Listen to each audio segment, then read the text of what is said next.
ज़रूरत से ज़्यादा सोचकर हम असल में वह समस्या खड़ी कर देते हैं जो वास्तव में होता ही नहीं है। मनसो जातकः, आपका मन ही सब कुछ है। जब आप किसी भी समस्या को, किसी भी दुविधा को सोचने लगते हैं तो असल में आपकी जीवन में उतर जाती है। नमस्कार दोस्तों, मैं ज्योतिष आचार्य आप सभी दर्शकों का अपने YouTube चैनल सत्य की खोज में हार्दिक अभिनंदन करता हूं। दोस्तों, आज का यह ज्योतिष का कार्यक्रम मेष राशि वाले जातकों के लिए बेहद ही खास और महत्वपूर्ण रहने वाला है। जी हाँ दोस्तों, आज हम जानेंगे मेष राशि का सितंबर 2023 के पहले सप्ताह का साप्ताहिक राशिफल। आपके लिए 4 सितंबर से लेकर के 9 सितंबर तक का समय किस प्रकार रहने वाला है। इस समय आपके जीवन में नवग्रह मिलकर के क्या परिणाम देने में सक्षम रहेंगे, कौन कौन से बड़े परिवर्तन हो सकते हैं, कौन कौन सी बड़ी घटना आपके जीवन में घटित हो सकती है, ग्रहों की स्थिति के आधार पर किस प्रकार के परिणाम पूरे सप्ताह आपको देखने को मिलेंगे, हर एक जानकारी पूरे विस्तार के साथ आज की इस वीडियो में हम आपको बताएंगे।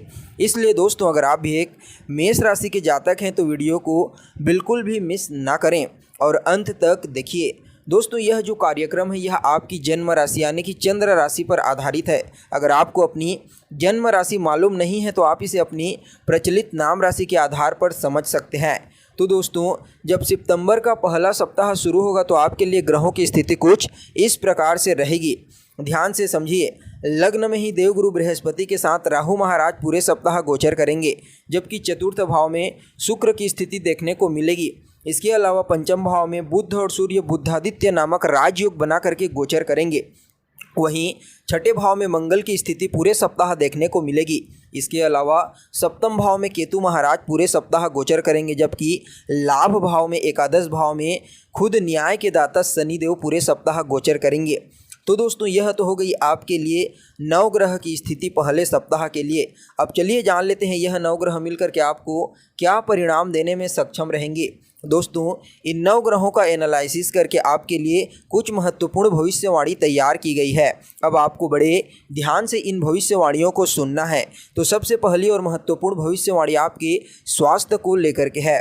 तो देखिए दोस्तों, कुंडली में लग्न जो होता है वह आपका इम्यूनिटी सिस्टम होता है और लग्न के अधिपति कौन बनते हैं? मंगल महाराज। गोचर कहाँ कर रहे हैं? तो छठे भाव में। छठा भाव क्या होता है? तो रोग ऋण शत्रु का भाव होता है। तो ऐसी स्थिति में आप खुद समझ सकते हैं कि यह जो सप्ताह है आपके स्वास्थ्य के दृष्टिकोण से उतना अनुकूल दिखाई नहीं दे रहा है। आपको अपने खान पान पर, रहन सहन पर विशेष रूप से ध्यान देने की ज़रूरत है, अन्यथा डाइजेशन, लीवर और किडनी से संबंधित समस्या हो सकती है। इसके अलावा दोस्तों, छठे भाव में गोचर करते हुए मंगल की जो अष्टम दृष्टि है वह आपके लग्न पर पड़ रही है। इसलिए आपको इस समय हर कार्य को बड़ी धैर्यता के साथ करने की ज़रूरत है, अन्यथा हड़बड़ी में गड़बड़ी आप कर सकते हैं। इसके अलावा ज़्यादा ओवर थिंकिंग से आपको बचने का प्रयास करना चाहिए, अन्यथा यह मंगल आपके लिए पहले सप्ताह में आपको नुकसान दे सकते हैं। तो ही दोस्तों, अगली और महत्वपूर्ण भविष्यवाणी आपकी शिक्षा को लेकर के है। पहला सप्ताह विद्यार्थियों के लिए कैसा रहेगा? तो देखिए, पंचम भाव होता है शिक्षा का भाव। पंचम भाव के मालिक बनते हैं सूर्य महाराज। पंचम भाव में पूरे सप्ताह गोचर करेंगे और बुध भी साथ में ही बुधादित्य नामक राजयोग बना करके गोचर करेंगे। तो ऐसे में दोस्तों, यह जो पहला सप्ताह है विद्यार्थियों के लिए बहुत ही अनुकूल कहा जा सकता है। अगर आप किसी भी प्रकार का कोई एडमिशन लेना चाहते हैं, कोई एग्ज़ाम दिलाना चाहते हैं या फिर अपने शिक्षा के क्षेत्र में कोई परिवर्तन करना चाहते हैं तो निश्चित रूप से आपको लाभ की प्राप्ति होगी। 17 सितंबर से पहले तक आप एडमिशन ले लीजिए, एग्ज़ाम दिला दीजिए या फिर कोई परिवर्तन करना चाहते हैं तो कर लीजिए। निश्चित रूप से आपको लाभ मिलेगा, क्योंकि 17 सितंबर तक सूर्यदेव अपने ही मूल त्रिकोण राशि में गोचर करेंगे। उसके पश्चात वह राशि परिवर्तन करके आपके लिए छठे भाव में चले जाएंगे। तो वहीं दोस्तों, आपके लिए अगली और महत्वपूर्ण भविष्यवाणी आपके लव लाइफ को लेकर के है। तो देखिए, पंचम भाव ही होता है आपकी लव लाइफ का भाव और पंचम भाव के स्वामी बनते हैं सूर्य महाराज। पूरे सप्ताह पंचम भाव में ही बुध के साथ मिलकर के गोचर करेंगे और छठे भाव में आपके लग्न के अधिपति यानी कि मंगल की स्थिति देखने को मिलेगी। तो ऐसे में सूर्य और मंगल के बीच में जो कॉम्बिनेशन बन रहा है वह द्विद्वादश का कॉम्बिनेशन बन रहा है और इसे ज्योतिष शास्त्र में उतना अनुकूल नहीं कहा जा सकता। इसलिए दोस्तों, जो लोग वर्तमान समय में रिलेशनशिप में हैं उन लोगों को अपने रिलेशन को लेकर के थोड़ा सावधान रहने की ज़रूरत है, अन्यथा छोटी छोटी चीज़ों को लेकर के मतभेद वाद विवाद, लड़ाई झगड़ा जैसी स्थिति उत्पन्न हो सकती है, क्योंकि मंगल और सूर्य दोनों ही अग्नि तत्व के ग्रह कहे जाते हैं और दोनों का ही पावर इस सप्ताह बहुत ही ज़बरदस्त देखने को मिलेगा और दोनों के बीच में द्विद्वादश का संबंध बना हुआ है। इसलिए आपको थोड़ा सावधानी बरतने की ज़रूरत है। जितना ज़्यादा आप अपने आप पर नियंत्रण रखेंगे उतना ही ज़्यादा आपके लिए बेहतर रहेगा। क्रोध करने से बचिए, बहुत बढ़िया रहेगा। इसके साथ ही दोस्तों आपके लिए अगली और महत्वपूर्ण भविष्यवाणी आपकी दाम्पत्य जीवन को लेकर के है। तो देखिए, सप्तम भाव होता है आपके वैवाहिक जीवन का भाव और सप्तम भाव के स्वामी बनते हैं शुक्र महाराज। और शुक्र की जो स्थिति है वह पूरे सप्ताह चतुर्थ भाव में देखी जा सकती है। चतुर्थ भाव जो होता है दोस्तों वह भूमि, भवन, मकान, वाहन और आपके मानसिक सुख का भाव होता है। चतुर्थ भाव चंद्रमा का भाव होता है और चंद्रमा के घर में ही शुक्र महाराज पूरे सप्ताह गोचर करेंगे।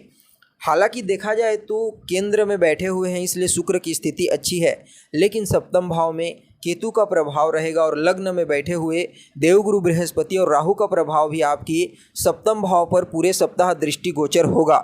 इसलिए दोस्तों यह जो सप्ताह रहेगा यह वैवाहिक जीवन के लिए, दाम्पत्य जीवन के लिए भी उतना अनुकूल नहीं कहा जा सकता। किसी भी प्रकार की कोई गलती निकालने से बचिए। जी हाँ दोस्तों, इस समय आपको अपने पार्टनर की गलती को बिल्कुल भी नहीं निकालना है, नहीं तो समस्या खड़ी हो सकती है, क्योंकि जो केतु है वह विच्छेदात्मक ग्रह कहे जाते हैं। इस समय आपको धैर्य बना करके हर चीज़ को बहुत ही सरलता के साथ हैंडल करने का प्रयास करना चाहिए, अन्यथा छोटी छोटी चीज़ों को लेकर के मतभेद और वाद विवाद की स्थिति उत्पन्न हो सकती है। इसलिए दोस्तों यह जो सप्ताह है यह आपके वैवाहिक जीवन के लिए उतना अनुकूल नहीं कहा जा सकता।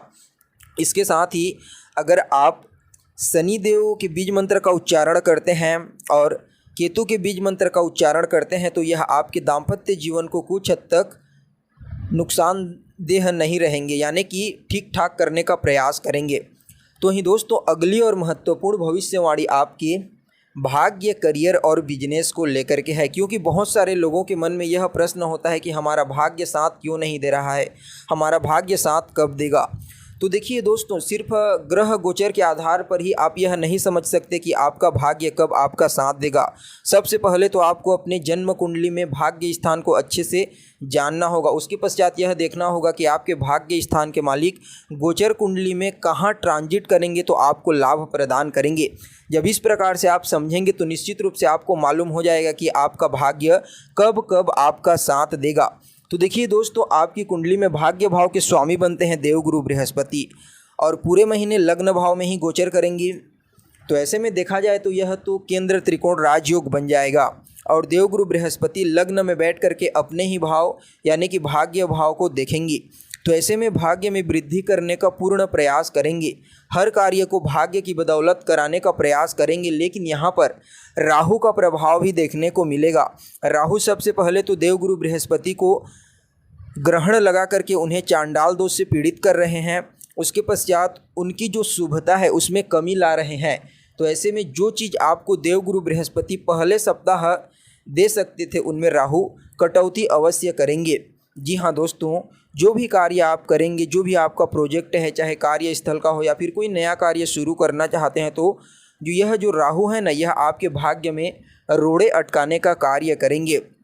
कुल मिलाकर के देखा जाए तो भाग्य के दृष्टिकोण से अगर आप एफर्ट करते हैं, मेहनत करते हैं तो निश्चित रूप से कुछ न कुछ आपको लाभ जरूर मिल जाएगा इस सप्ताह। लेकिन राहु के प्रभाव होने की वजह से ज़्यादा लाभ बिल्कुल भी नहीं कहा जा सकता। आपको 30 अक्टूबर तक का इंतज़ार तो करना ही पड़ेगा।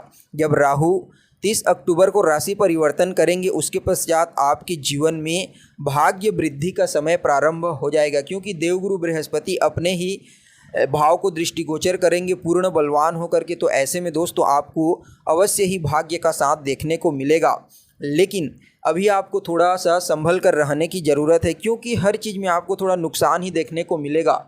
इसके पीछे और कई कारण हैं, लेकिन मुख्य रूप से देखा जाए तो भाग्य का कमज़ोर होने से कई प्रकार की चीज़ें अपने आप ही कमज़ोर हो जाती है। तो वहीं दोस्तों अगर अगली और महत्वपूर्ण भविष्यवाणी के बारे में बात की जाए तो वह आपकी करियर को लेकर के है। तो देखिए, दसम भाव होता है आपके काम काज का भाव और दसम भाव के स्वामी बनते हैं खुद न्याय के दाता शनिदेव। पूरे सप्ताह वक्र अवस्था में लाभ भाव में गोचर करेंगे।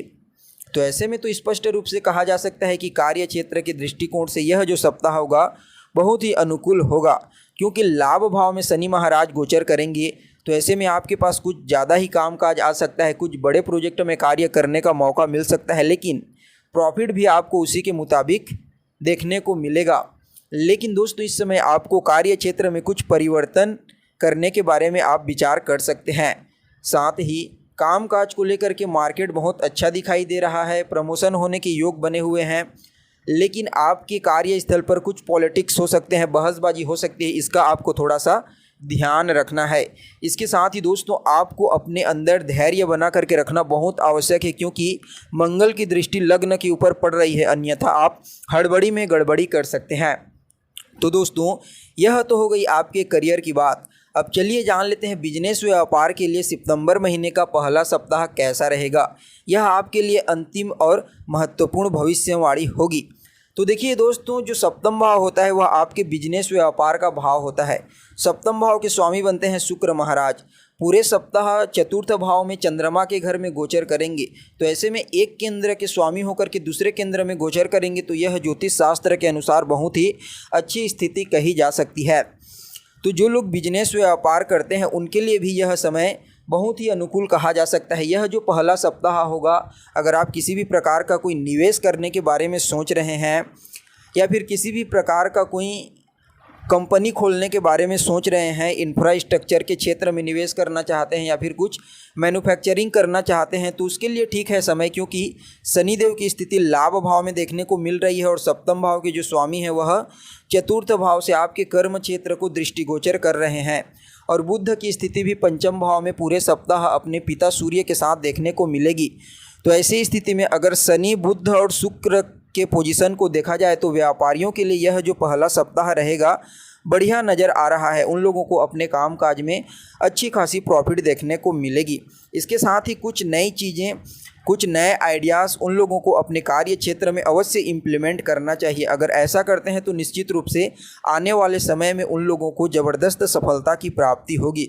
तो वहीं दोस्तों पारिवारिक जीवन के दृष्टिकोण से देखा जाए तो यह सप्ताह ठीक ठाक रहेगा और बाकी सब कुछ बढ़िया ही दिखाई दे रहा है। बस आपको थोड़ा सा सावधान रहने की ज़रूरत है वैवाहिक जीवन को लेकर के, प्रेम जीवन को लेकर के। और जब 17 सितंबर के पश्चात सूर्य राशि परिवर्तन करेंगे तो पढ़ाई को लेकर के, बस बाकी सब चीज़ इस सप्ताह बढ़िया दिखाई दे रही है।